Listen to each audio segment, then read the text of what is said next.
All right, guys, welcome back. Currency with a twist. Hey, guys, good to see you. Good to be back with you.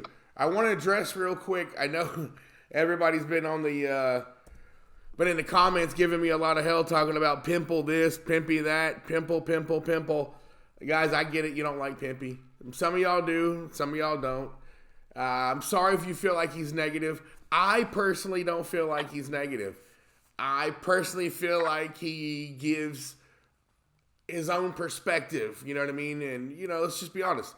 Pimpy doesn't hold his tongue, you know what I mean? And he says it how he feels. And for myself, I can only respect a man that does it that way. You know what I mean? He doesn't lie to you. He doesn't try to sugarcoat nothing, and I can appreciate that, guys. Anyway, today's January 22nd, 2024. Still no revaluation. I do feel like we're closer to a revaluation, of course. I want you to know that I'm not negative against this thing, though you may feel that way, because I don't come out here and call it every day. I don't come out here and try to say, guys, I feel like it's about to happen this weekend. I personally, from now learning and being with you guys and from other people, that there's still some time. There's still foundation that's being laid, guys. You know what I mean? I don't think that it's this weekend. In my heart of hearts, guys, my opinion only, I don't feel like call centers are on standby with 45-minute report times to the office. I don't think it's there yet. I really do not feel like we're in that moment. Now, is that moment far away? Probably not. I don't think that it is. I just don't think that we're here in that moment yet. That's just one man's opinion. There's a few others that agree with that as well, but I just don't see it, guys.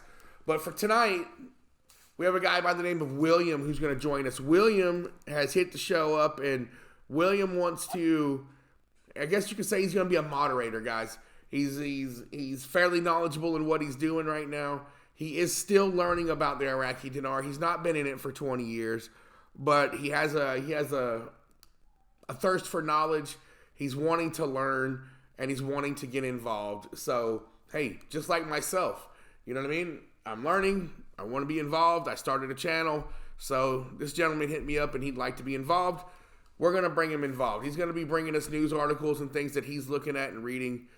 And for his own understanding, guys, he's going to bring it here and we're going to bring it to you and we're going to discuss it. So you'll be seeing him in the comments. He'll be asking you questions. He'll be responding to your comments as well as myself. All right? So yes, he's a moderator. He's not getting paid. I'm not getting paid. He's not getting paid. So please don't feel like you need to bash him and tell him he's only here for the money, because that is not the case. William, are you there? Yes, I am. Welcome to Currency with a Twist, brother. I'm glad to have you. So, awesome. So, yeah, man, you were looking at some information from some news articles and stuff like that in Iraq from yesterday. What are some of the things that you found? Yeah, I've been listening to you guys for several weeks now and taking notes and just taking it in and learning. So couple things when I was doing some research, looking at the news from Iraqi sources, they are busy. There's a lot of construction going on. I saw that they approved 6 new bridges to be built.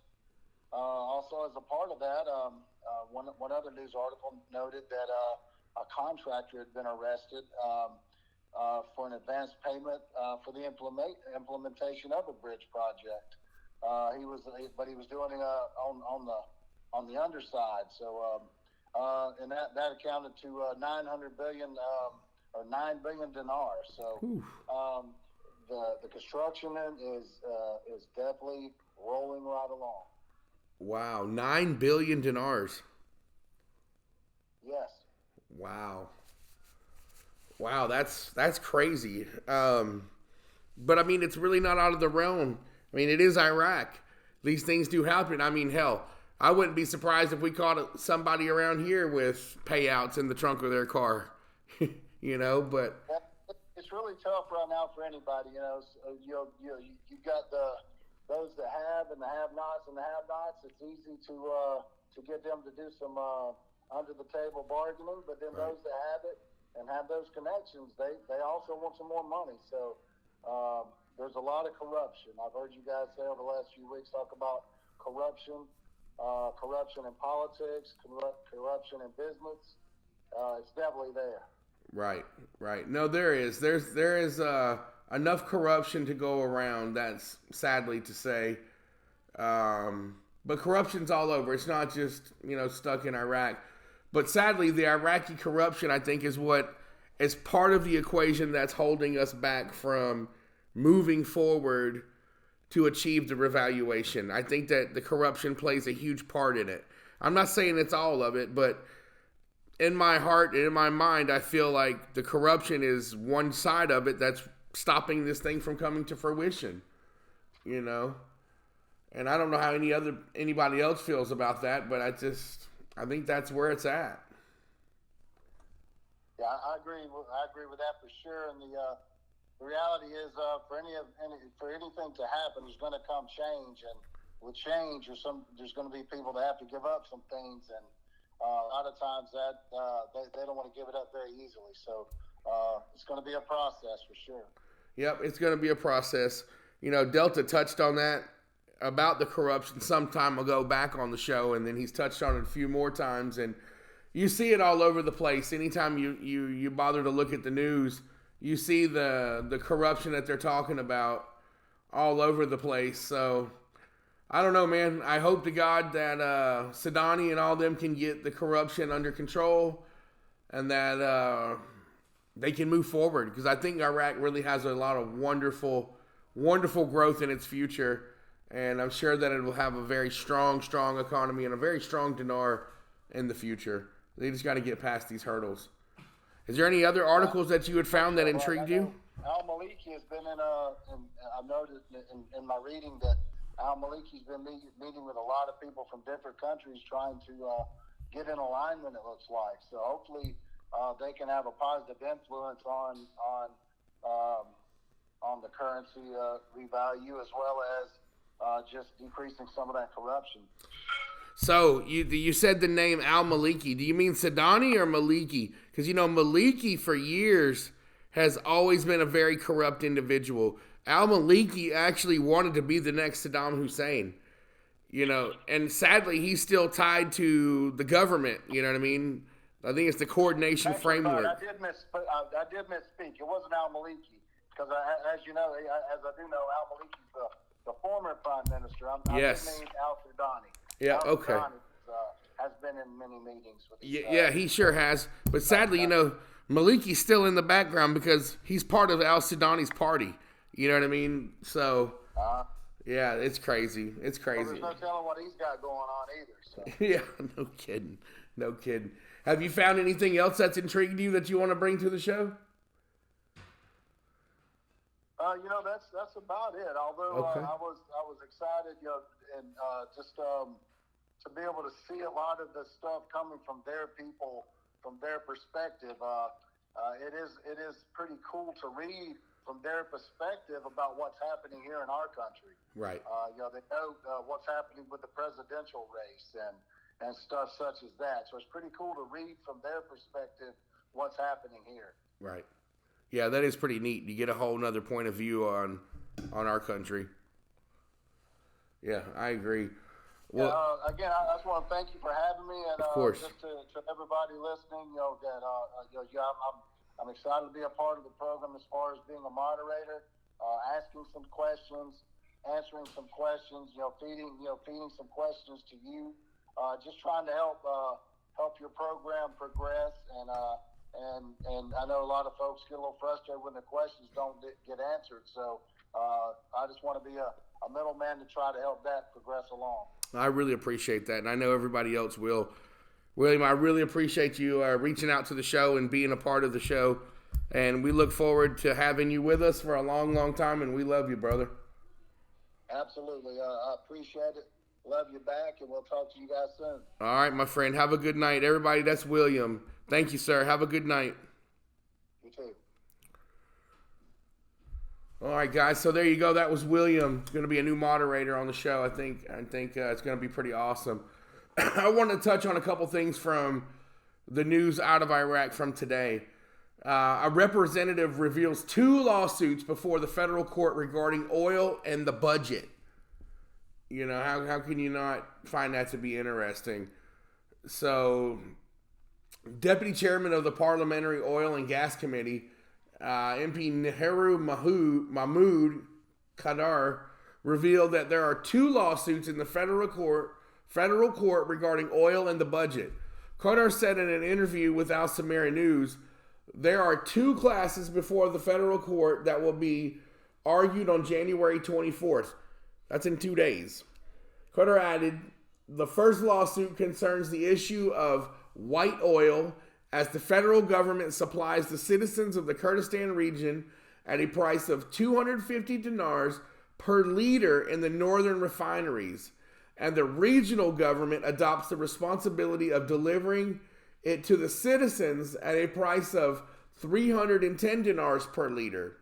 He pointed out that, based on the articles of the Iraqi constitution, Iraqis are equal, and oil and gas belong to the Iraqi people, and oil and gas revenues are distributed equally among citizens according to the population census, stressing that the price of 1 liter in the other 15 governorates, except for the region, reaches the citizen at a price of 150 dinars. This requires the Ministry of Oil to equalize the price. Regarding the second lawsuit, Qadar said, under the budget, the region's share amounts to 12.6% of actual spending, and the government presented a schedule for the first 6 months, and the region's share was extracted at 2,595 billion dinars, considering that the flaw in applying the word actual spending. So they're still working out, to me, the oil and gas laws.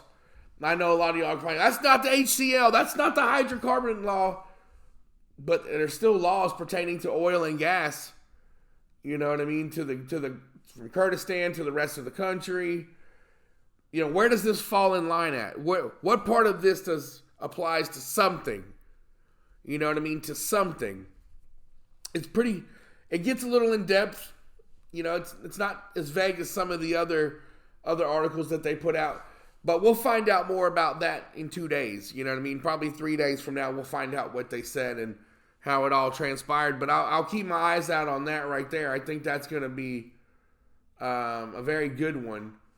So let's see here. I had something else here.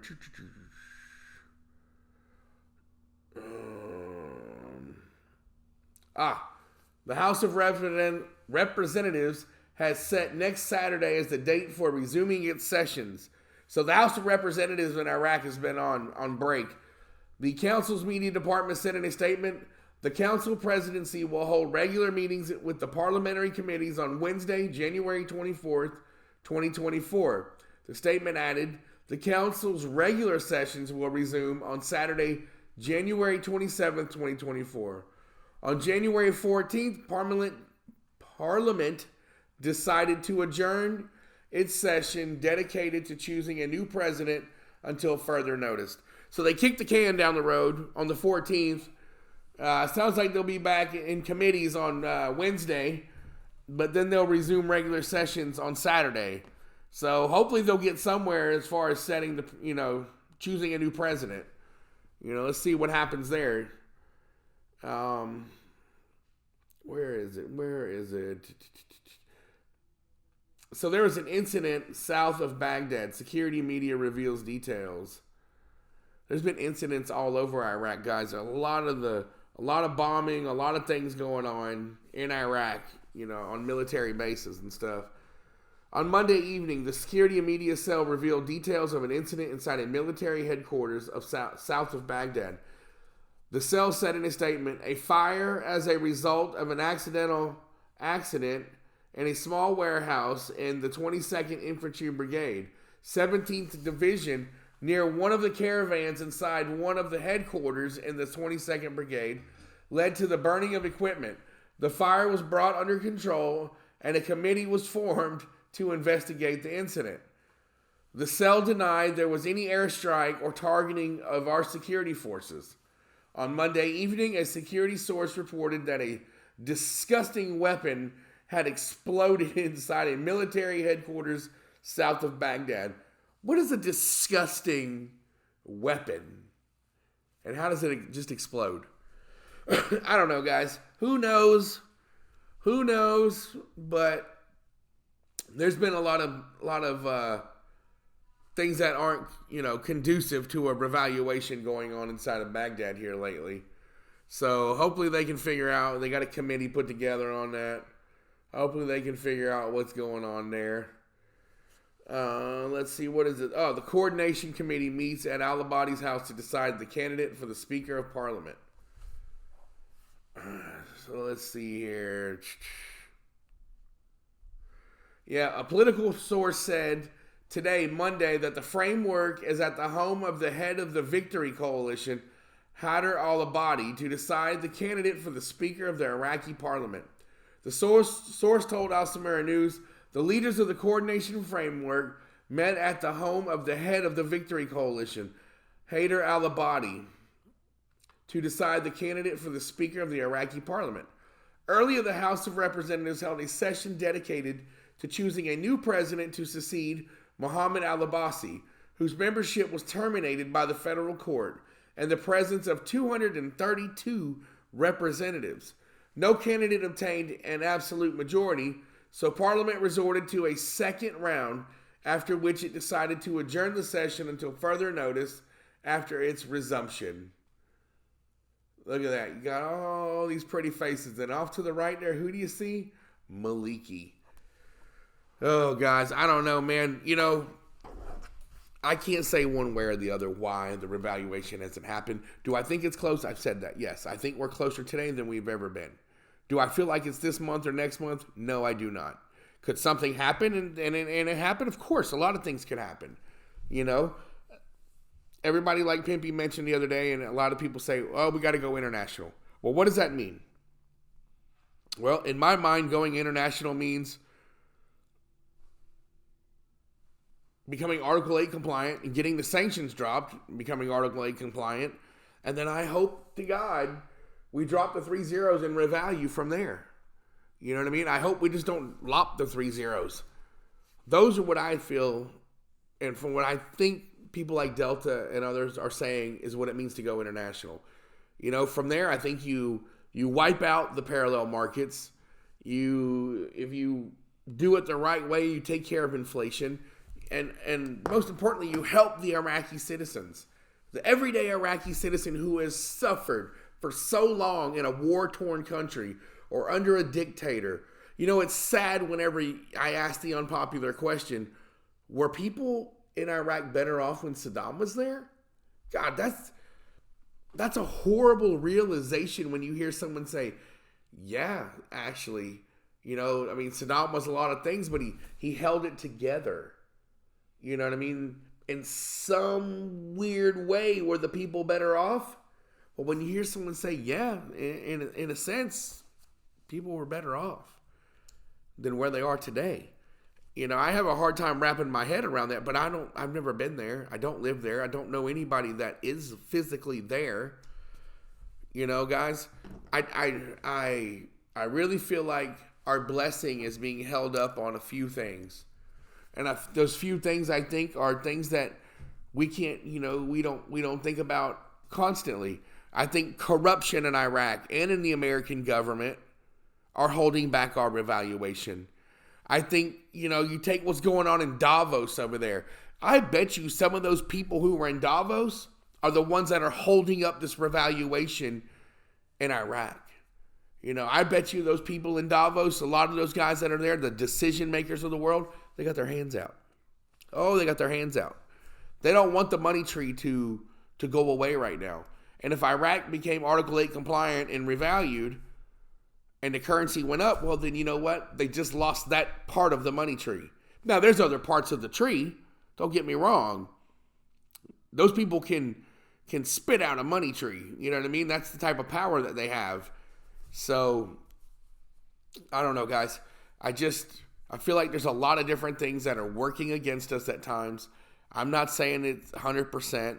I just feel like there's a lot of things out there that are holding it back. And corruption in Iraq and here in the States is one of them. And I feel like the people who were just in Davos are part of that problem. You know, there's a guy that was just on the USA Watchdog thing not long ago, Kevin or whatever, Rogers, I think, and he wrote a book about the Great Taking. And he really breaks down their plan. You know, the fact that Jamie Dimon came out and was in support of Trump in Davos says a lot. He's head of JP Morgan. Well, if they do this great taking, well, who stands to make tons of money? JP Morgan. It's all about the derivative market. What is it, like $55 trillion JP Morgan would have to make up? And then you find out these derivatives in this derivative market, they're not even real things, but contractually they can take real things. It goes back to when Klaus Schwab said, you will own nothing and you will be happy. Well, think about it. With these derivative markets, let's say you pay your home off and you get the title to your home. Well, you don't own your home. You see, there was a derivative contract on it. So you don't really own it. You're the beneficiary of it on paper, but you don't own the home. Scary. So imagine all these things go through, and then all of a sudden, some JP Morgan hits you up and we're like, hey, you know that home title you got don't mean crap. You got to pay us because, you know, we had to pay off a derivative contract for that house. So now that house essentially belongs to us, and if you don't pay us rent, we're going to kick you out. And you know what? The court of law is going to let us do that because you're just a beneficiary recipient. You don't actually own it. Now, look, it goes way over my head. You know what I mean? I don't sit here and pretend to know all the ins and outs, but I'm learning. And I just worry because we have a silver lining as Iraqi dinar investors. And I'll take it a stretch further. I think Vietnamese dong investors also have a silver lining. I think our day will come. I think we will see something. I think what we need to do is be prepared so that way when the revaluation does happen, that it's not stolen from us. Guys, there is powers out there that want you to own nothing. They don't want you to own anything. They want you to need them. And if they have all the power and all the resources, then you need them. And that's what they want. They don't want you to be financially independent. They damn sure don't want a redneck from the South like me to be financially independent, because then we don't need them. That's all I'm saying is we got to have our eyes open, guys, at all times. Eyes open, ears open, mouths closed until it's the right time. And when we understand something and we see it, then we need to call it out. We need to call it out to this community. The other part of that silver lining that I talk about as dinar holders is we got each other.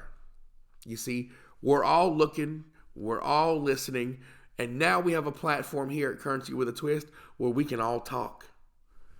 We come on here and we bash each other. You know what I mean? I get it if you don't like me. That's fine. But brother, stick around with us. Because you know what? We're going to talk about everything. And there might be something that somebody shares on here one day that you need to hear. So, guys, we're going to keep talking about it. I'm not trying to be negative. I just don't think that the dinar is going to revalue right now. You know what I mean? In my heart, I feel like 2026 is going to be the perfect window for us. And I hope I'm wrong. Good God, I hope I'm wrong. I hope that it happens next month on the first weekend. I hope it happens the next bank holiday. I pray that it happens.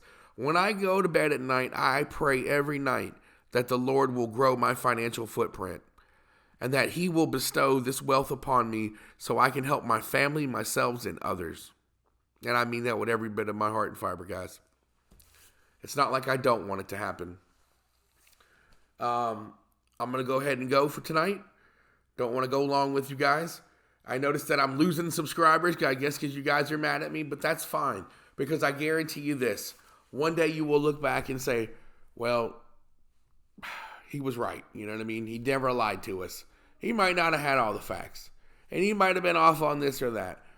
But I'll be damned. Carl was right. He never lied to us. He always stayed honest and he always stayed true.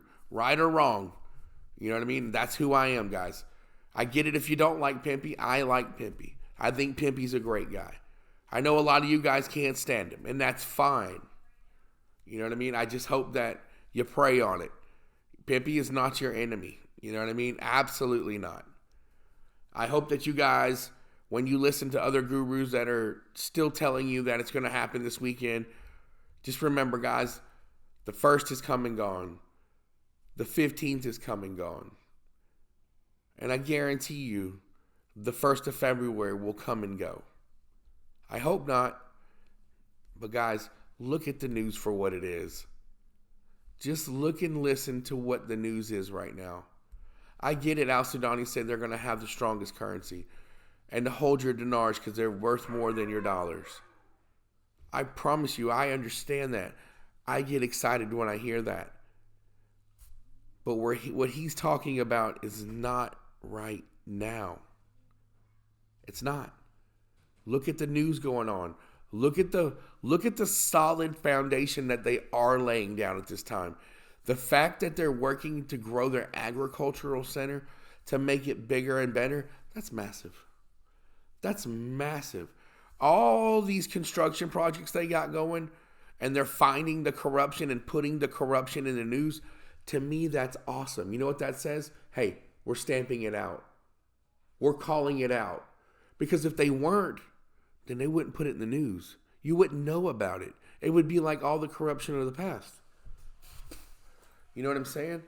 So the fact that they're calling out the corruption, they're putting it in the news, they are making an arrest. To me, that's solid. That says, hey, we're moving in the right direction. We still have a little bit of ways to go, but not as much as we did. Because you know what? We're calling it out. We're not allowing people to come in here, rape, rob, and pillage our budget or our currency any longer. And eventually they'll get everybody. And they will clean it up. And you will see a free Iraq. You will see an independent Iraq. A financially independent Iraq. Watch and see, guys. I know it's coming. As I said, Iraq's best days are not behind her. They are in front of her. And I feel the same way for my country, the United States of America. I feel like her best days are in front of her. They're not behind her. And I know it looks ugly today. We're on an ugly road. But let's not forget, we are American. We are strong. We are proud. And damn it, there's nothing that we as Americans cannot do. And I believe that wholeheartedly. All right, guys. I love you. I appreciate you being here. Tomorrow, we're going to try to get back and do more news. I'm going to start trying to do more shows. I know I've been saying that. It's kind of hard with me and Justin's schedule. But I'm trying to save up the money to get more equipment so I can shoot and do things when Justin's not here. All right? As I said, not a rich guy. I don't get paid a bunch of money for my YouTube channel. So we're just doing what we can when we can. All right, guys. Let me just say goodnight. Love you. Currency with a Twist is out of here.